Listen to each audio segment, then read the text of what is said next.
It's the spring season. With all the vibrant migrant birds coming in, one species of bird has made it a bit of an impact on my birding life. In the world of birds, passerines make up 60% of the total identified type of bird. But while there are many warblers, thrushes, and other more enjoyable passerines out there, one aerial master takes it for me, the tree swallow. A personal favorite bird of mine and an enjoyable bird for those new and old in the birding community. So what exactly is a tree swallow?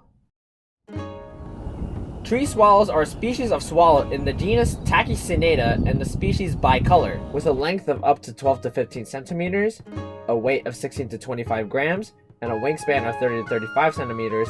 Tree swallows are relatively small birds.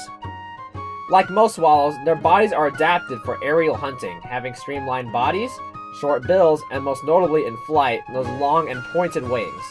Most swallows, like the tree swallow, also have a notched tail. Tree swallows have a notable appearance, with adults having a beautiful metallic-like blue and blackish flying feathers on top of a white underside. They also have a thin eye mass of black that makes them look a little sleek. With juveniles, they start out more grayish than the adults, but after their first summer, they will molt to obtain that more vibrant blue. When hearing them, mostly hear for a cheery gurgling-like sound that's high in pitch. However, they have a variety of sounds, from chirps to ticks and even shrieks. Tree swallows can be seen almost all across North America, breeding in the northern states and Canada before migration where they fly to the southern states, some parts of Mexico, and even the Caribbean. They migrate after their breeding season, starting around early August, peaking at early to mid-September, and they arrive to their breeding grounds in the spring earlier than other swallows, being around mid-March to April. If you're in the United States and are new to birding, you will 100% see them somewhere for sure. Despite their names, they do not prefer dense forests. Like many swallows, they prefer open areas, especially those near water. Marshes, shorelines, ponds, and similar areas have been where I've seen the most of them. As a reference, Jamaica Bay Wildlife Refuge is where I've always seen them, particularly around the West Pond, and where all of my footage of them is coming from for this video. Sightings of them have been reported in other areas in New York City, like Randall's Island and the pond area in Central Park. Tree swallows are insectivores, meaning almost their whole diet consists of bugs. When it comes to bugs, a lot of their prey is airborne, such as dragonflies, damselflies, true flies, butterflies, wasps, and more. But they can prey on a lot of other available bugs, like ants, spiders, and caterpillars too. When they aren't going for insects and other bugs, they also are fond of bayberries and other fruit. To be masters of the aerial hunt, tree swallows, alongside many other swallow species, have several differences from other passerines. Most obvious to us is their long wings and tail combined with a sleek body.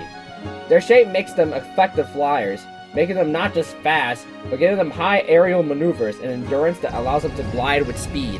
Because they eat on the wing, tree swallows have to expend a lot of energy compared to other birds that forage on the ground, and they have a higher metabolism compared to other birds. However, because of their wing shapes, they can decrease that energy cost a lot in flight. Their other adaptation to become aerial masters are their eyes. Most animal eyes have the foveae, a cavity in the retina where visual acuity is at its highest. Unlike most animals, which have one foveae, swallows like our tree swallows have two foveae, and their eyes are as long as they are wide. Tubular eyes give them increased visual acuity while saving plenty of space for their brains to fit. Unlike most passerines, tree swallow eyes face forward at the front of their heads, making their eyes more akin to that of a raptor's, like an owl's or a hawk's.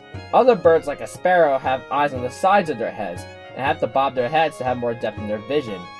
Combine their body shape and eye anatomy with a small beak but powerful jaws that can open their mouths wide, they can catch prey in the air like nothing. When it's breeding season, things can get a little weird. Mostly tree swallows are socially monogamous, having only a single partner. However, some males, around 8%, have displayed to be socially polygamous, having multiple partners. Females with different males often nest in different areas, only several kilometers away from each other. Something interesting to note is how habitat often affects mixed paternity, with higher food sources resulting in higher frequency of polygamy. Tree swallows will nest in tree cavities, usually those made by a woodpecker, but they're also observed nesting in nest boxes too. Their nests are interesting also, with the females using feathers as lining for their batch of 2 to 7 eggs. Birds have been seen to compete for these feathers, though it's often more seen as play rather than actual fighting.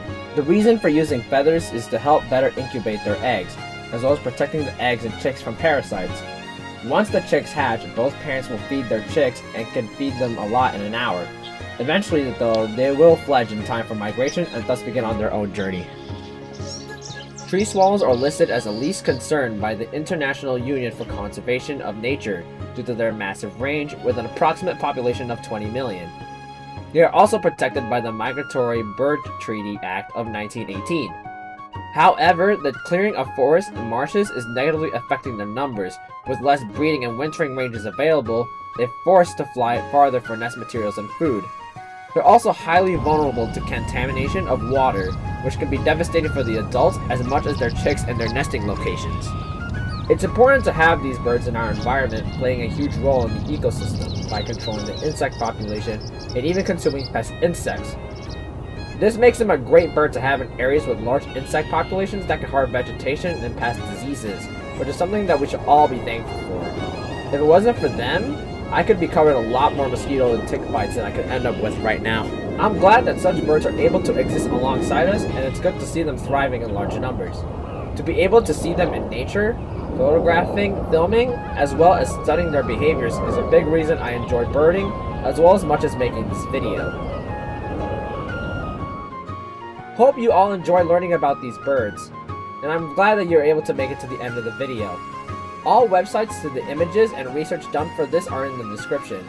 If you want to see more videos of general birds, or if you just want to see another fun facts video, be sure to share, like, comment, and subscribe to my channel for more, or check my Instagram in the description. Thank you for watching, and I'll see you all next time.